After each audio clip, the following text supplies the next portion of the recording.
E é hora da entrevista do dia com a Denise Campos de Toledo.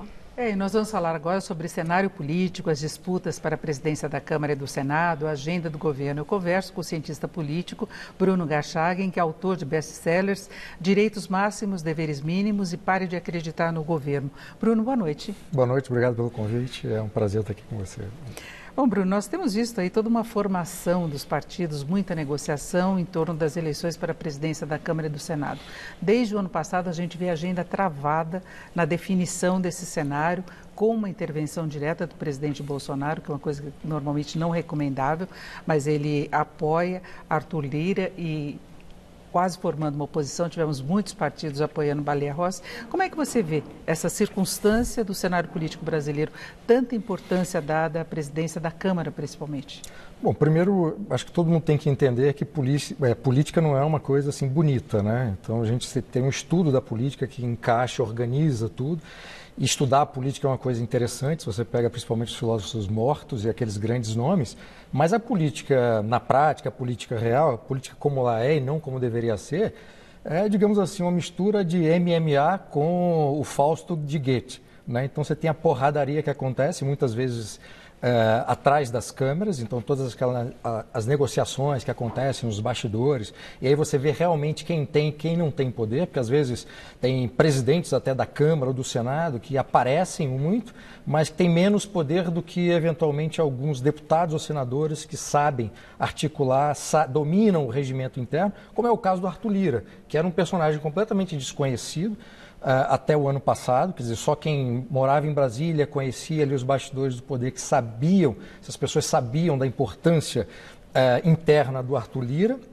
Eu lembro aqui uma reportagem que saiu no ano passado, publicado pela Revista Oeste, que eu acho que foi a primeira grande reportagem, traçando o perfil do Arthur Lira e mostrando exatamente isso, que era o grande articulador da Câmara, tinha uma importância muito maior no dia a dia da casa do que o próprio Rodrigo Maia, era alguém que, digamos assim, orientava e apoiava o Rodrigo Maia nas questões mais espinhosas e, na época, inclusive, no início do ano passado, o Arthur Lira era uma figura contrária ao presidente Jair Bolsonaro. Quer dizer, articulou grandes derrotas ali no governo, como a votação daquela ajuda continuada, né? E com quem ele conversava sobre o presidente à época, ele dizia que era favorável ao impeachment. E na época ele era o grande parceiro ali do Rodrigo Maia. Você vê como é que as coisas mudaram de abril do ano passado, quando essa reportagem foi publicada, até hoje. É a proximidade do Centrão, não é? Eles foram se aproximando do governo e formando uma nova base. O que é engraçado, assim, no ano passado, o governo começou a fazer algo que não tinha feito no primeiro ano de governo, que era justamente essa articulação política. Geralmente, o governo tem uma predisposição positiva, tanto por parte da sociedade quanto por parte do parlamento, mesmo por parte dos adversários, durante ali o primeiro semestre. Essa é uma janela de negociação importantíssima para aquele governo que entra. E o governo, basicamente, deixou de lado essa janela, não aproveitou. Tudo que tentou fazer fez de forma atabalhoada. Quem estava à frente, ou supostamente à frente dessa negociação, não fez ela de uma forma eficaz. E aí passou o primeiro ano, no segundo ano o governo foi obrigado a negociar com justamente aquele grupo que o Jair Bolsonaro criticou tanto durante a sua campanha e depois durante o primeiro ano de governo. Só que quando você negocia sem ter bala na agulha, o passe do centrão ou de quem você vai negociar está muito mais caro. Então o governo teve que fazer um monte de coisa que, pelo menos na campanha no início, no primeiro ano de governo, o presidente disse que jamais faria. Agora, Bruno, exatamente por essa política de bastidores é que nós temos muitas incertezas em relação ao resultado final que se pode ter. Primeiro, resultado da própria eleição, porque o voto é secreto. Então, já se fala em traição dos dois lados. Não é? Então, você não tem segurança de quem vai votar, que o partido fecha. Alguns declaram que não vão endossar o que o partido decidiu e pode ter mudança. Por outro lado, pelo perfil mesmo que você falou do Arthur Lira, não se tem segurança quanto à agenda que ele vai aprovar depois. Se ele não pode flutuar, né, desses lados, de um lado para outro, como ele já fez no passado. Exatamente. Bom, essa negociação, ainda mais quando o voto é secreto, ela permite todo tipo de traição e isso também não é uma novidade, né? Todos os governos, todos os presidentes e basicamente todas as legislaturas do Congresso, tanto da Câmara quanto do Senado, enfrentaram esse problema. O que é curioso é que, talvez não seja novidade, mas eu não me lembro de um episódio recente que possa trazer, é que há representantes de alguns partidos que fecharam com o Baleia Rossi e esses representantes dos partidos dizem claramente que vão votar no candidato do Jair Bolsonaro, no caso do Arthur Lira. Então é uma traição às claras, que é uma coisa muito curiosa quando isso acontece. De qualquer maneira, para que o governo mantenha o apoio do Arthur Lira, que é o seu candidato na Câmara, o governo vai ter que sempre pagar o preço cobrado pelo Arthur Lira. E lembrando, um hábil negociador domina o regimento e tem uma coisa que na política é muito importante, isso é uma descrição do fenômeno e não um elogio. Ele é leal, ele cumpre o que promete. Isso para a política é importantíssimo. Agora, a gente não sabe exatamente qual seria a pauta prioritária do governo, porque a gente já viu muitos desvios e pouco esforço no que deveria ser prioritário, inclusive a questão fiscal. Né? Ficou muita coisa em aberto para depois das eleições aí para a Câmara e para o Senado, e mesmo em relação às reformas e mesmo em relação a privatizações. Né?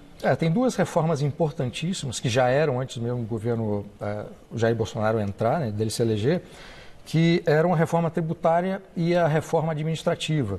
A reforma administrativa não avançou, ela emperrou ali dentro do próprio governo, razão pela qual o secretário Paulo Ebel acabou deixando o governo junto com o Salim Matar, que também não conseguiu avançar com um plano importantíssimo, que era a desestatização, né, privatização das empresas. Dois quadros bastante valiosos para o governo, e a perda desses dois quadros, para dar um exemplo de reformas que precisavam ser feitas aí no âmbito interno do governo, essa perda representou também um abandono importante de parte, pelo menos, dessa agenda liberal que acabou elegendo o presidente. Essa agenda liberal hoje só é representada pelo Paulo Guedes e sua equipe. A partir do momento que Paulo Guedes, por exemplo, decidir sair ou for demitido, aí essa agenda liberal ela perde completamente, já perdeu muito, o seu sentido no governo Jair Bolsonaro. Agora, boa parte do apoio que o presidente recebeu, principalmente classe média dos empresários, vinha exatamente dessa agenda liberal que ele propôs e do nome de Paulo Guedes e toda a equipe, né? Pois é, tinham duas agendas importantes, né? O governo nunca foi liberal, o Jair Bolsonaro nunca foi liberal, assim como o governo nunca foi conservador e também o Jair Bolsonaro não era conservador. Mas ele foi eleito com uma agenda, né, conservadora e uma agenda liberal. Só explicando para o nosso telespectador, você não precisa ser exatamente um político de um campo A ou do campo B, no caso liberal conservador, para ter uma agenda. Para lembrar um exemplo recente, do ponto de vista histórico, o governo Fernando Henrique Cardoso, que era um governo de esquerda, social-democrata, assumiu uma agenda liberal, que era a agenda de privatizações e abertura do mercado. Então, portanto, é um exemplo de alguém que não era liberal que assumiu essa bandeira. No caso do presidente, como você mesmo falou, essa era uma agenda importante, uma bandeira importante, e essa bandeira e essa agenda foi sendo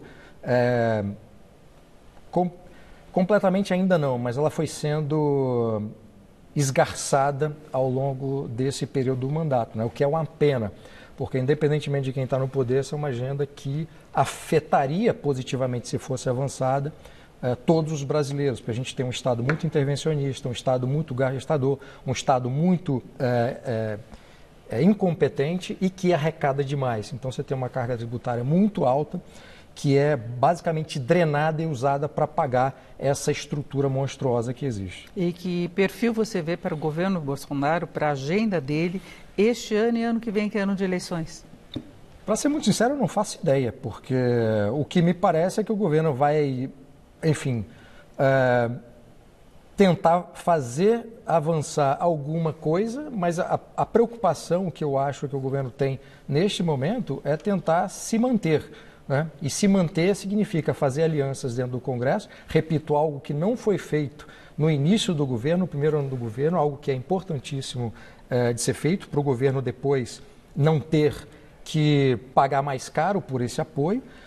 Agora, em termos de agenda, isso para mim não está muito claro. Eu não vejo nem o presidente, nem os ministros mais importantes em relação a essas reformas se colocando publicamente como defensores dessas reformas e destacando a importância dessas reformas, até para que a sociedade reconheça um valor e pressione o Congresso. Tem muita questão dos costumes ainda, né? Mas essa história dos costumes, acho que a gente ia ter que fazer um programa à parte para explicar isso, porque enfim, do ponto de vista conservador, dizer-se conservador nos costumes é uma grande bobagem, porque primeiro se tinha que discutir que costumes que se está a falar e qual o período histórico que se está a tratar quando se faz a defesa desses costumes. Defesa dos costumes, por si só, não significa absolutamente nada do ponto de vista de um conservador. Seria mais aqueles temas de pautas mesmo, que já estavam colocadas por Jair Bolsonaro candidato, né? Bom, mas como eu falei assim, é uma discussão longa, a gente precisaria de mais tempo para explicar com detalhes o que seria isso, né? Mas, assim, os desafios maiores do governo não são esses. O desafio maior do governo, desse que está no poder, seriam essas grandes reformas, tributária, administrativa e tantas outras. Perfeito. Conversei aqui com o Bruno Garchag, que é cientista político, autor dos livros Direitos Máximos, Deveres Mínimos e Pare de Acreditar no Governo. Bruno, muito obrigado. Uma boa noite. Obrigado, boa noite. Luciana.